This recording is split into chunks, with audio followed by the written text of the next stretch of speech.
श्री शिवाय नमस्तुभ्यम। हर हर महादेव। आज है 15 दिसंबर, सफला एकादशी का विशेष संयोग है और गुरुजी पंडित प्रदीप मिश्रा जी के बताए कुछ विशेष उपाय जो कि आप इस सफला एकादशी के में कर सकते हैं। वे उपाय हम आपको बताएंगे। साथ ही साथ सोमवार का दिन है और हम इस सोमवार के दिन का पूरा लाभ प्राप्त करने के लिए, सफला एकादशी का पूरा लाभ प्राप्त करने के लिए आपको कौन से विशेष और अचूक उपाय करने हैं, सभी उपायों की जानकारी आपको इस वीडियो के माध्यम से मिलने वाली है। 12 उपाय हम आपको इस वीडियो में बताएंगे, इसलिए वीडियो को अंत तक देखें ताकि कोई भी उपयोगी जानकारी आपसे ना छूटे। बढ़ते हैं पहले विशेष उपाय की ओर। अगर आपको कोई ऐसा कार्य जो लंबे समय से अटका हुआ है, पूर्ण हो ही नहीं रहा है, तो इस सोमवार की एकादशी को मतलब आज आपको एक सरल और आसान उपाय करना है। आपको इस उपाय को करने के लिए कुछ सामग्री की आवश्यकता होगी, जैसे एक कलश जल, एक बेलपत्र, एक मूंग का दाना जो कि पूर्ण होना चाहिए, और थोड़ा सा गुड़। सभी चीजें लेना है और सभी चीजों को आपको एक कलश के अंदर डाल देना है। आप वीडियो में देखकर समझ सकते हैं, सुन सकते हैं, तो सुन करके समझ सकते हैं कि आप ये उपाय किस प्रकार से कर सकते हैं। अगर शमी पत्र मिल जाए तो उसका भी आप उपयोग कर सकते हैं। तो आपको गुड़, बेलपत्र और मूंग, शमी पत्र मिल जाए तो शमी पत्र, कई लोगों को शमी पत्र नहीं मिल पाता है, ऐसे में भी शमी पत्र की जगह एक चावल के दाने का उपयोग कर सकते हैं।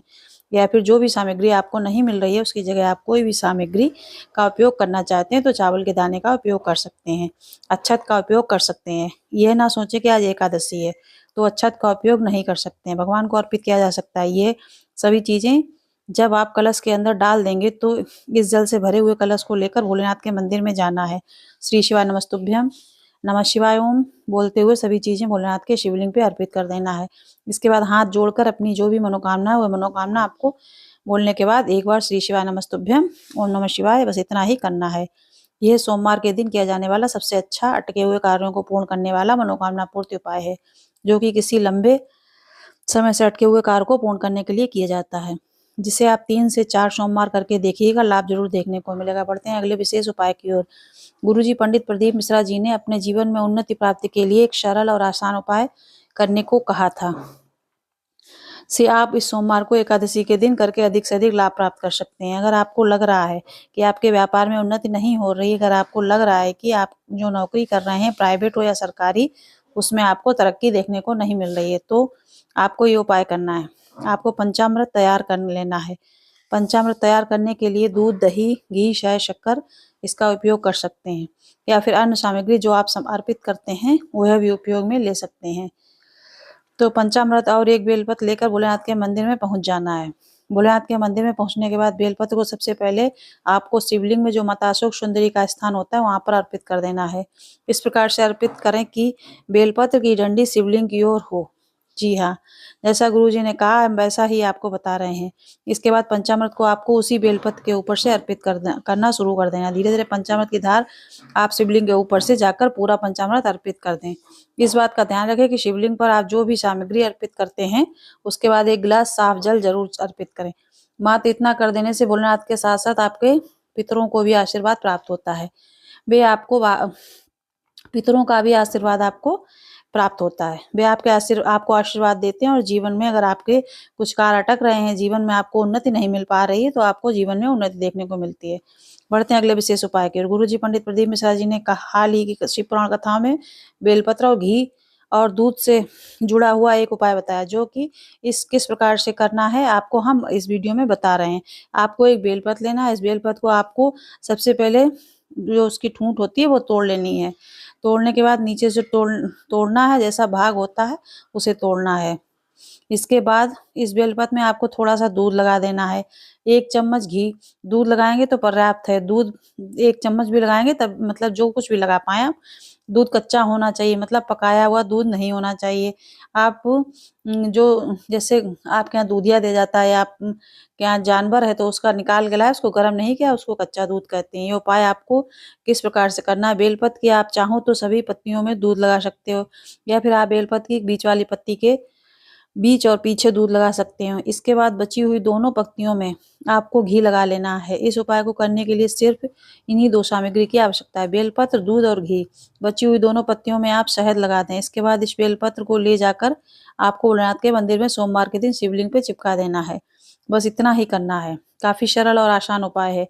आप ये उपाय किस प्रकार से किया जाता है, अब आप ये उपाय किन्हें करना है, ये भी समझ लीजिए। अगर आपको ऐसा लग रहा है कि आपके घर में कुछ भी मंगल नहीं हो रहा है, ना किसी की शादी हो रही है, ना घर में किसी को नौकरी लग रही है, वृद्धि देखने को मिल रही, ना उन्नति देखने को मिल रही है, ना घर में किसी को उन्नति हो रही है, तो ना ही घर में कोई भी मंगल कार्य हो रहा है, तो आप घर में शुभ कार्य के लिए, मंगल कार्य के लिए, घर परिवार के लिए, सदस्यों की उन्नति के लिए सरल और आसान उपाय कर सकते हैं। काफ़ी सरल और आसान उपाय जिसे आप कम से कम 3 सोमवार करके देखिएगा।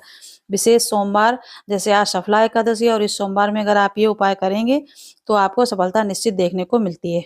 इसका लाभ घर का एक सदस्य के करने पर पूरे परिवार को प्राप्त होता है। काफ़ी सरल और आसान उपाय, घर का एक सदस्य भी कर रहा है तो लाभ पूरे परिवार को देखने को मिलेगा। आपको इस बात का ध्यान रखना है कि अगर यह उपाय आप भोलेनाथ के मंदिर में जाकर करते हो तो काफ़ी अच्छी बात है, अन्यथा आप अपने घर पर भी भोलेनाथ के शिवलिंग के साथ ये उपाय कर सकते हैं। लाभ ज़रूर देखने को मिलेगा। क्योंकि गुरुजी पंडित में उसका फल आपको शीघ्र अतिशीघ्र, क्योंकि गुरुजी पंडित ने कहा कि कोई भी उपाय अगर आप मंदिर के शिवलिंग पर करते हैं तो उसका फल आपको शीघ्र अतिशीघ्र प्राप्त होता है।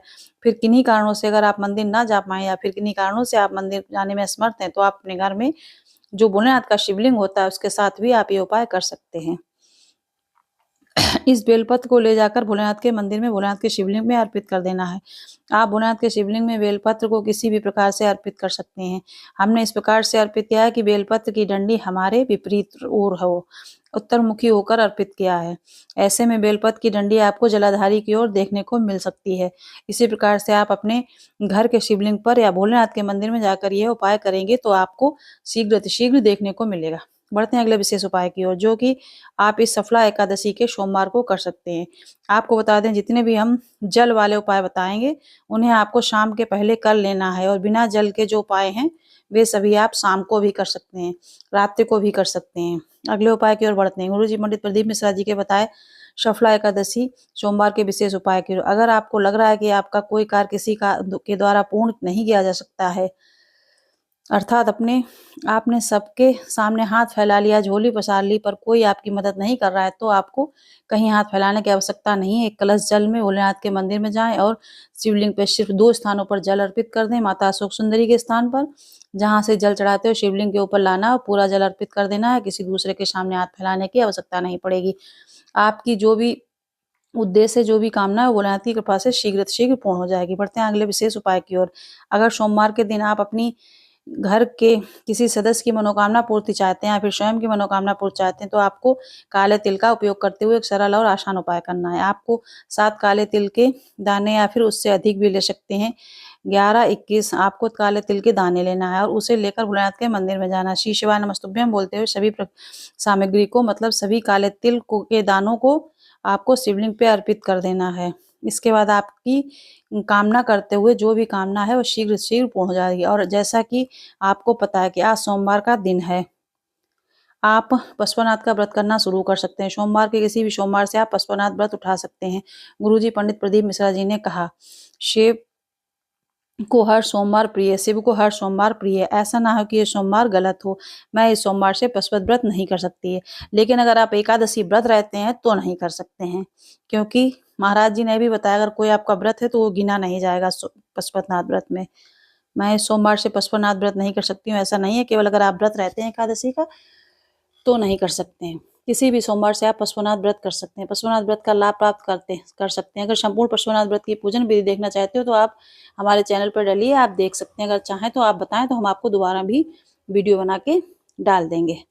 अगले विशेष उपाय की ओर, कि आप इन विशेष सफला एकादशी सोमवार के दिन करके अधिक से अधिक लाभ प्राप्त कर सकते हैं। गुरुजी पंडित प्रदीप मिश्रा जी ने अपने पिछले वर्षों की शिव पुराण कथाओं में कई ऐसे उपाय बताए जो कि सोमवार के दिन किए जाते हैं, जिन्हें आप आज कर सकते हैं। उन उपायों में से एक विशेष उपाय जिसमें आपको भोलेनाथ के मंदिर में जाकर शिवलिंग के समीप बैठ जाना है।